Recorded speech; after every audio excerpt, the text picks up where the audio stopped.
Good morning everyone. स्वागत है आप लोगों का कक्षा 7 की गणित की कक्षा में। आज हम लोग पढ़ेंगे एक नया टॉपिक सांख्यिकी, जिसे हम लोग कहते हैं इंग्लिश में स्टैटिस्टिक्स।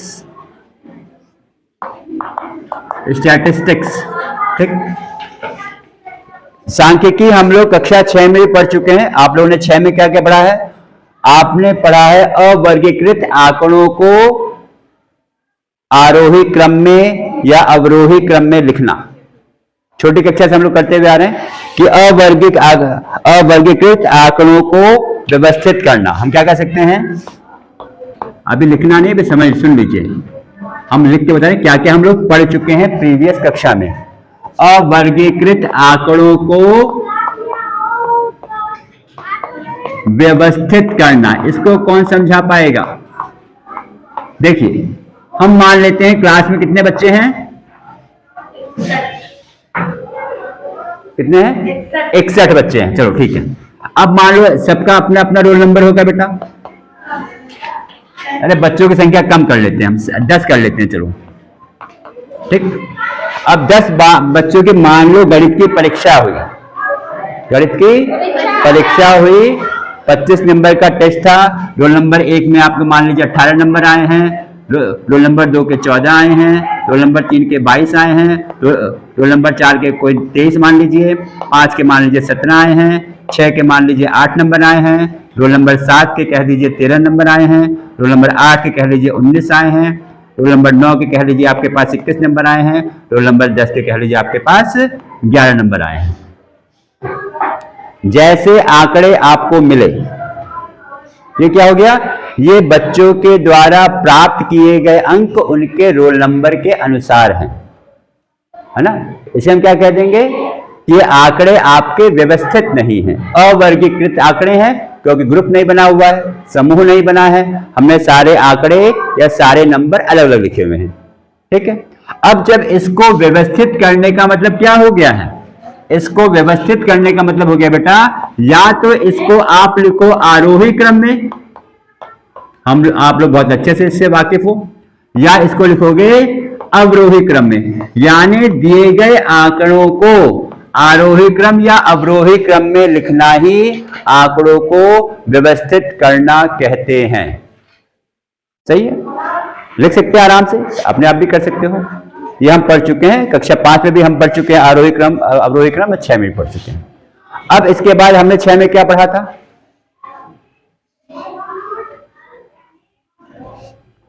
हमने पढ़ा था बारंबारता। क्या पढ़ा था? बारंबारता, ठीक है। देखते रहिएगा, बंद हो जाता हूं। ये क्या होता है? इसको कहते हैं फ्रीक्वेंसी। हम कक्षा 6 का भी साथ में रिवाइज कर दे रहे हैं, हल्का सा हम लोग आपको कक्षा 6 में ले जाके वापस कक्षा 7 में लेके आएंगे।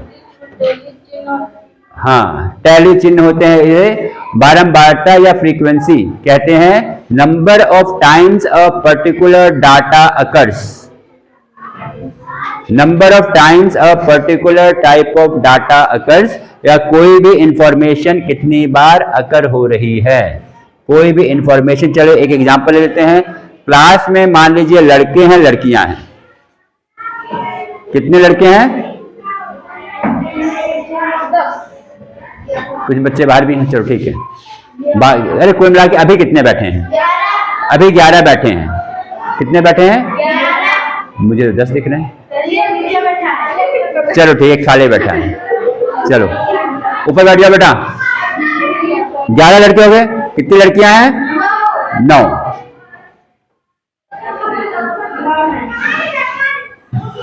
8 दिख रही हैं। अच्छा, 9 लड़कियां, ठीक। यानी हम कहते हैं लड़कों की बारंबारता 11, लड़कियों की बारंबारता 9। कितनी बार लड़कियां आ रही हैं? 9 बार। 9 लड़कियां हैं। यानी कोई एक चीज कितनी बार अकर होती है, कितनी बार आती है। क्लास में कितनी खिड़कियां हैं? 3। तो खिड़की की बारंबारता 3। सही है। कितने ट्यूबलाइट हैं? 2। तो ट्यूबलाइट की बारंबारता 2। समझ में आ गया होगा। कोई एक ही टाइप की वस्तु या चीज कितनी बार आ रही है या अकर हो रही है या फिर प्रस्तुत की गई है। ये हो गया बारंबारता के बारे में हम लोग सुन चुके थे। इसके बाद अवर्गीकृत आंकड़ों का चित्रण हम लोगों ने क्या क्या पढ़ा था? हम लोगों ने पढ़ा था दंडारेख, या जिसे हम क्या कहते हैं, बार ग्राफ। कक्षा 6 के में देख लीजिएगा। और हमने क्या पढ़ा था? पिक्टोग्राफ। अगर हम किसी चीज को रिप्रेजेंट करते हैं किससे? चित्र के माध्यम से, पिक्टोग्राफ। इसमें तो आप कक्षा छोटी कक्षा में भी याद कर सकते हो। जैसे आपने सुना होगा जब बच्चा पढ़ना शुरू करता है, गिनती जब शुरू करता है, करता नहीं करता, तो क्या होता है उसमें? ऐसे मान लो 2 आइसक्रीम बनी है और वो गिन के लिखता है कितनी आइसक्रीम है? 2। फिर मान लो पतंग बने हैं, कितने पतंग हैं? 4। यानी किसी भी आंकड़ों का चित्रों के माध्यम से दिखाना या प्रस्तुत करना, ठीक है? किसी भी आंकड़ों को चित्रों के माध्यम से दिखाना, उसे हम कह देते हैं पिक्टोग्राफ। इस क्लास में कितने लड़के हैं? 11। तो जब आपके पास छात्र 11 हैं, तो अगर मैं इसको यहां पे 11 लड़के बना दूं, 3 4 5 6 7 8 9 10 11 लड़के बन गए। यानी चित्रों के माध्यम से दिखाया, तो हो गया पिक्टोग्राफ। ये आप लोग कक्षा 6 में पढ़ चुके हैं, 6 में पढ़ा जाए। अब यहाँ पे आपके पास आ गया है। अब इस इकाई में हम लोग बहुत सी चीज पढ़ेंगे। इस लेक्चर में हम लोग क्या देखेंगे? पाई ग्राफ या पाई चार्ट इंग्लिश में कहते हैं, और हिंदी में कहते हैं वृत्तारेख। इसके माध्यम से आंकड़ों को वर्गीकृत करना, ठीक है? आंकड़ों का अध्ययन करेंगे। चलिए, अब ये होता क्या है, अब इसके हम लोग समझते हैं। अब हम लोग क्या कर रहे हैं? अभी तक हम लोगों ने आंकड़ों को दिखाया था चित्र के माध्यम से, आंकड़ों को दिखाया था बार ग्राफ के माध्यम से। चलिए, आप ही लोगों का एग्जाम्पल ले लेते हैं। यहां पे एक वृत्त बना देते हैं हम लोग। ये है गोला,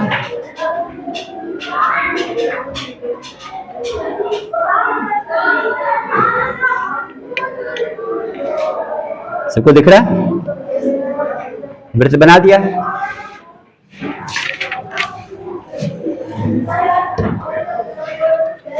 ये हो गया आपका केंद्र।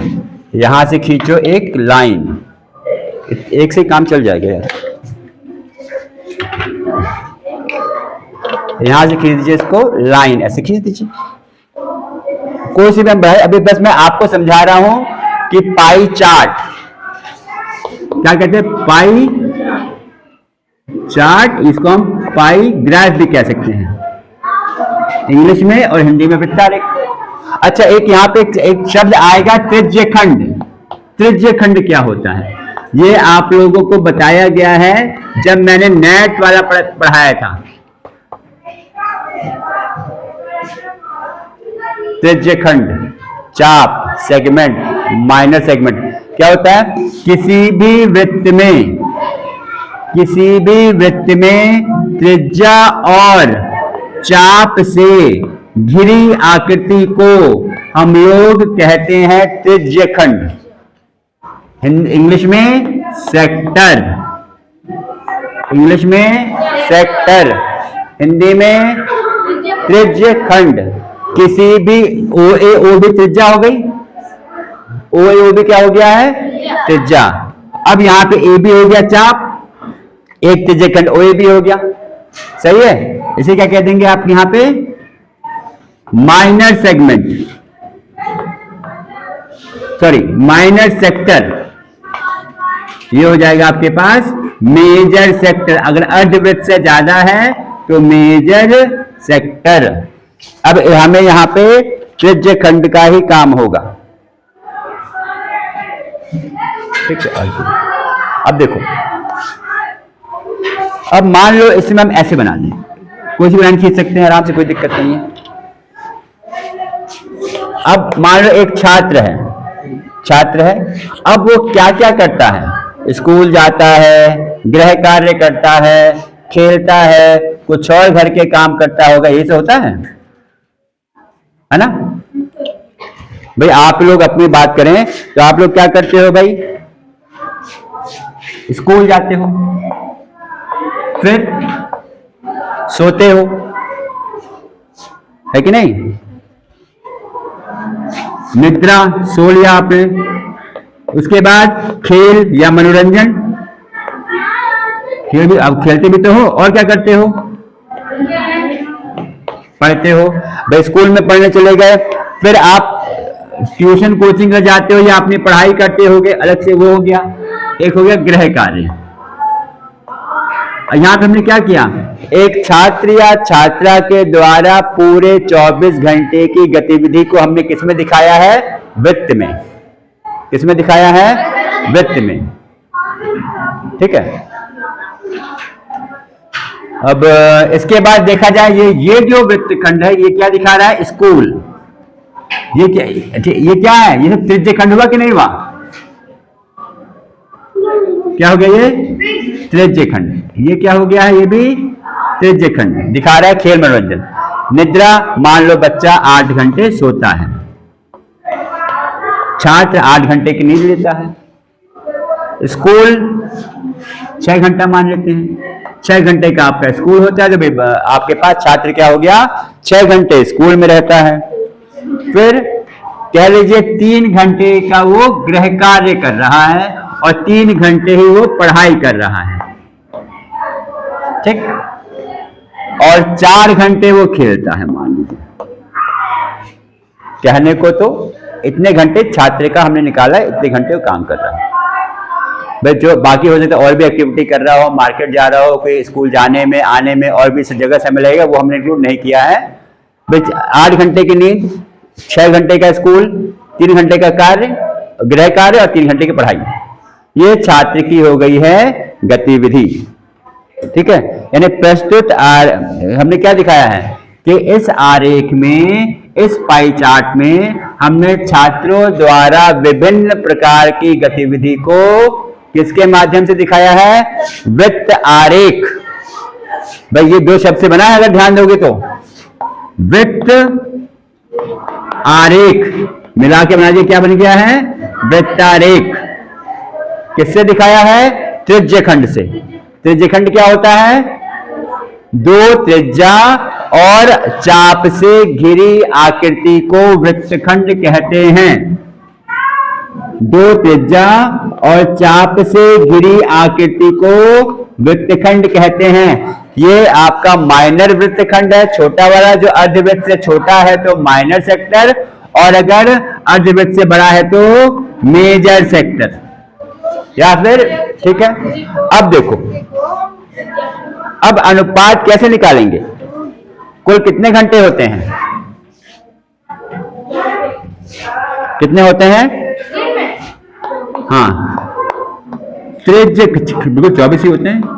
त्रिज्य खंड का अनुपातिक भाग,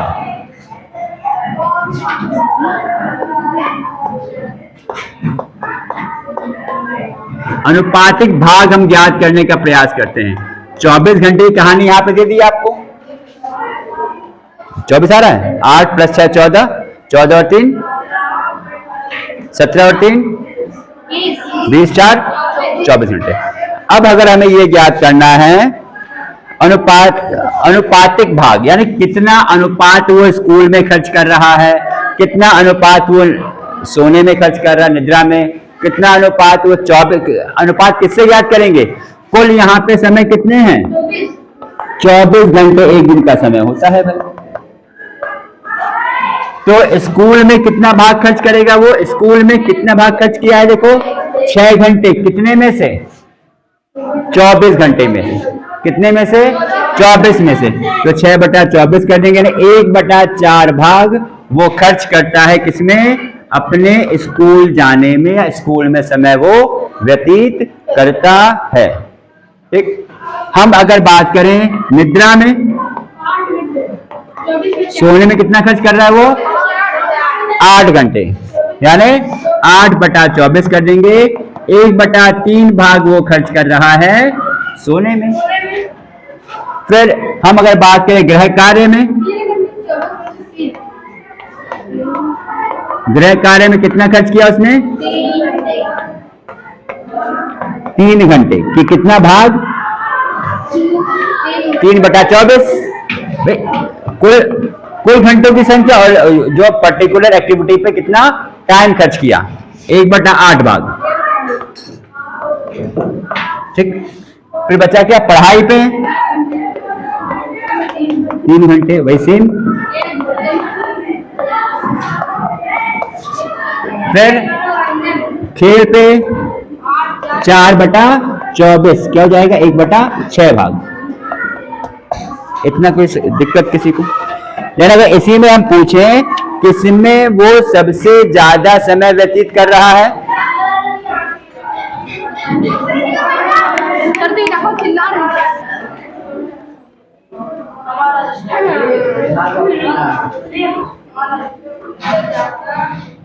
किसमें वो सबसे ज्यादा समय व्यतीत कर रहा है? सोने में। और सबसे कम दे रहा है वो, अगर देखा जाए गृह कार्य और पढ़ाई को, या अगर देखा जाए पूरे पढ़ने में वो 6 घंटे व्यतीत कर रहा है। हम देख के पता कर सकते हैं, इसमें देख के पता कर सकते हैं। अच्छा, किसी को ध्यान है संपूर्ण कोण?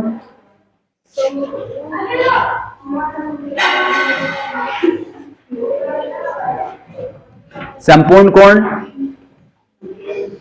वो बच्चे देखो नहीं है, बता दें। 90 अंश का समकोण होता है, 180 डिग्री का ऋजु कोण होता है, 360 डिग्री का संपूर्ण कोण होता है। 360 डिग्री का संपूर्ण कोण तो समझते हो ना, पूरा गोला। ऐसा है कि नहीं है? ये अगर ये ऐसे हैं ये 90 है ना, ये 180 हो जाएगा, ऐसे घुमा दोगे 360 हो गया। देखा जाए तो यहां पे भी देखो क्या है, ये पूरा कितने का पूरा कोण बनता है सेंटर पे? 360 डिग्री का। हमने जो ये भाग पता किए थे किस रूप में पता किया था? घंटों के रूप में। 24 घंटे में से कितने घंटे वो स्कूल में खर्च कर रहा है, कितने घंटे वो निद्रा में खर्च कर रहा है, कितने घंटे वो गृह कार्य, पढ़ाई और खेल में खर्च कर रहा है। अब बात ये आती है, इसको हम लोग वृत्तारेख में कैसे दिखाएंगे? ये तो हमने बता दिया ऑब्जेक्टिव, है ना। अब चलिए इसको प्रयास करते हैं।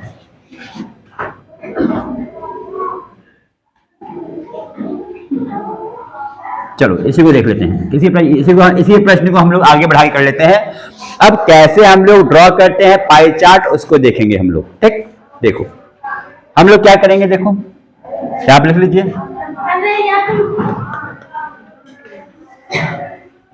यहां एक कॉलम बना लेंगे गतिविधि का। किसको बना लेंगे यहाँ पे? गतिविधि कौन कौन सी थी इसकी? स्कूल की गतिविधि थी एक, है ना। और क्या था? चलो दूसरा कह लो पढ़ाई का था।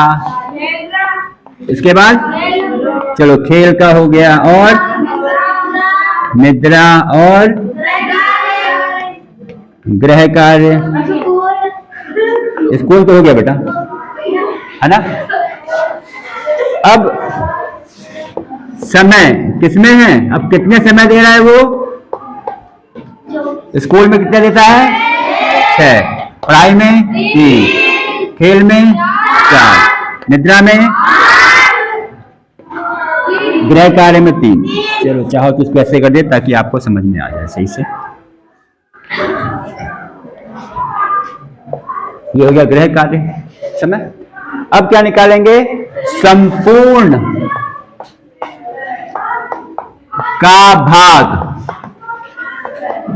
कितना होगा? अब वही जो निकाला था संपूर्ण कितने घंटे थे? 24। सबको जोड़ देंगे उठा के हम, तो चाहो तो इसको जोड़ ले, कितना आएगा? यहाँ पे जो 24 ही आएगा। ये कुल कितने घंटे आ जाएंगे? 24। तो स्कूल में कितना भाग खर्च करेगा ये भी बताया था मैंने, 1/4, 3/24 कर दो, 1/8 ही बताया अभी। 4/24 करोगे तो क्या आएगा? 1/6। 8/24 करोगे तो 1/3, फिर 3/24 करो 1/8, ये ना। जब ये भाग सबका अलग अलग निकाल के बताया था, वही हम यहाँ पे टेबल में या सारणी में लिख दे रहे हैं। अब हमें क्या निकालना है, हमें यहाँ पर केंद्र पर कितना कोण बनेगा वो निकालना है। कुल कोण कितना है, 360 डिग्री का है। 360 डिग्री को तो बांटेंगे हम लोग, 360 डिग्री को ही उसकी एक्टिविटी के अनुसार बांटेंगे। ठीक, कैसे बांटेंगे देखो। अब हम यहां एक कॉलम बना लोगे, त्रिज्य खंड का कोण।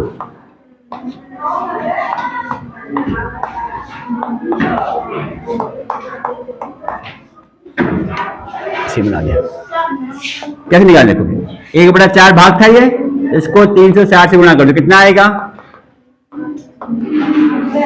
90 आ जाएगा। 4 9 36।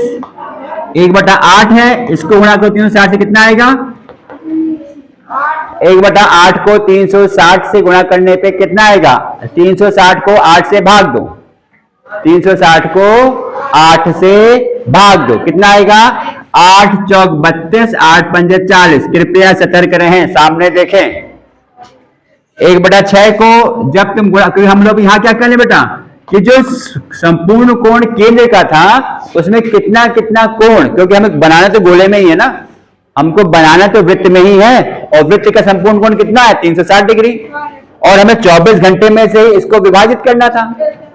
24 घंटे में हमें छात्र की हर एक गतिविधि का समय दिया गया था। ये कितना आ जाएगा बताइए, 6 36, 60 डिग्री आ जाएगा ये। ऐसे 1/3 गुणा 360 कितना आएगा,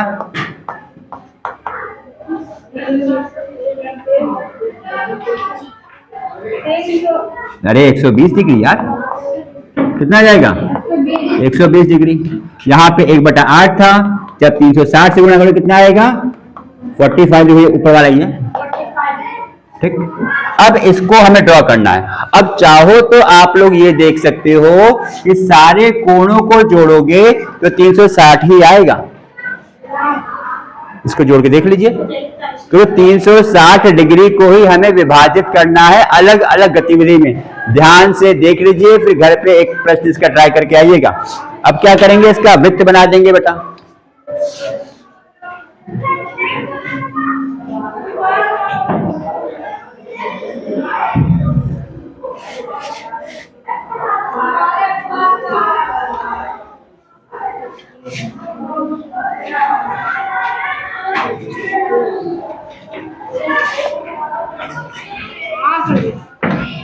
केंद्र से कंपास है, वृत्त बना लीजिए। अभी तो होना चाहिए सबके पास, अभी तो इसके पहले हम लोग रचनाएं पढ़ रहे थे तो सबके पास ज्योमेट्री बॉक्स तो होना ही चाहिए भाई, ये चल रहा था, बना दिया। अब इसमें आप एक लाइन खींच दो, कोई सी भी लाइन खींच सकते हो,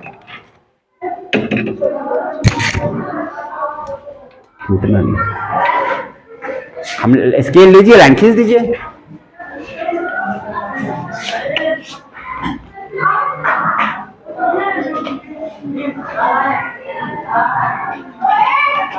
लाइन खींच दीजिए,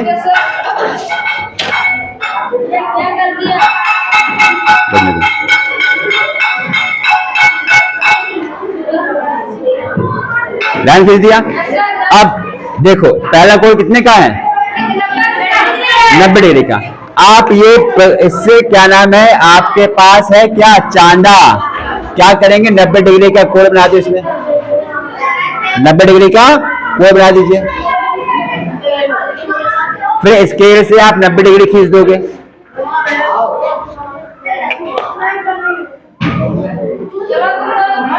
नब्बे डिग्री का यहाँ पे आप कोण बना दीजिए। कितने कोण हो गए, 90 डिग्री का। अब ये 90 डिग्री किस लिए था बेटा, स्कूल के लिए। ये छात्र की कौन सी गतिविधि थी, जब वो स्कूल जाता था तब की। तो ये हो गया स्कूल। ये हमने क्या बनाया है, त्रिज्यखंड जिसका कोण 90 डिग्री है। अब इसके बाद अगला क्या कहा गया है, पढ़ाई। पढ़ाई के लिए कितना खर्च कर रहा था वो, 3 घंटे। 3 घंटे में कितना कोण बना है, 45। यहाँ पे चांदे रख के, ये चांदा रख के हम लोग खींच दें कितने का, 45, सॉरी ऐसे नहीं, अभी 90 का बन गया है। अब ऐसे रखेंगे चांदा, ऐसे रखेंगे बेटा, ठीक। कितना खींचना है, 45, ये हो गया है 45, ये 40 दिखा, 40 और 50 के बीच में हो जाएगा बेटा ये वाला। ठीक, इसको आप खींच दीजिए ऐसे।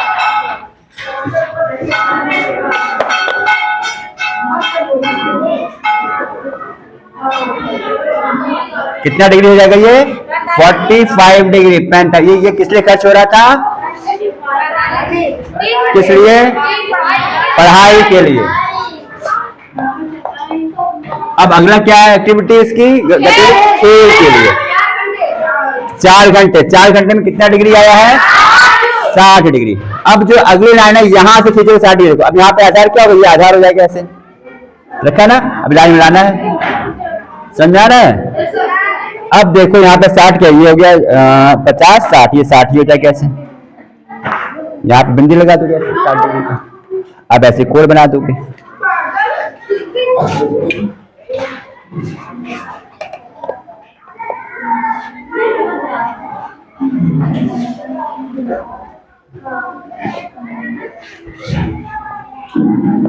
अब ये त्रिज्यघन किसके लिए था बेटा? खेल के लिए। किसके लिए था ये? खेल के लिए। ठीक। अब अगला क्या? अब अगली कौन सी गतिविधि थी? निद्रा। सोने में भैया सबसे ज्यादा टाइम दे रहा है 120 डिग्री। सोने में कितना? अब क्या करेंगे? इस लाइन से बनाएंगे। देखो इस लाइन से इसको ऐसे रख देंगे, ऐसे यहाँ पे केंद्र पे रख देंगे ऐसे 120। ये आ गया आपके पास 120। ये आ गया।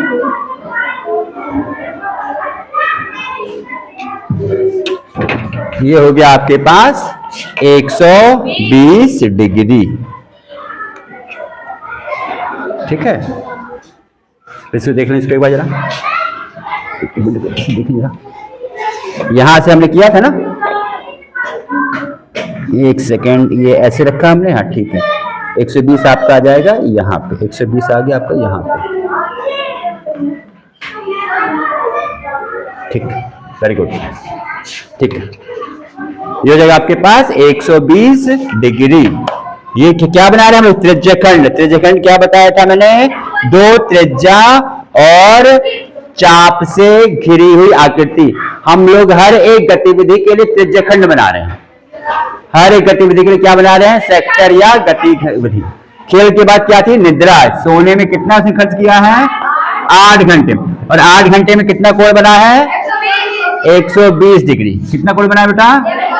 120 डिग्री। उसके बाद चौथे क्या बचा है? देखो, ग्रह कार्य के लिए 45 डिग्री। ये हो गया ग्रह कार्य। ये अपने जो आखिरी वाला कोण अपने आप आ जाएगा। चाहो तो इसको आप चेक कर सकते हो आराम से। हाँ बिल्कुल, क्योंकि इसका पूरा योग तो 360 ही होगा यार। पूरा योग तो 360 ही होगा ना। ऐसे रखोगे आप और जब देखोगे क्या, ये ऑटोमेटिकली देखो 45 आ रहा है। 40-50 बीच में आ रहा है, देखना है 45 हो गया। ठीक है, ये था आपके पास पाई ग्राफ या वृत्तारेख की अवधारणा और उसका चित्रण निरूपण कैसे किया जाता है। इस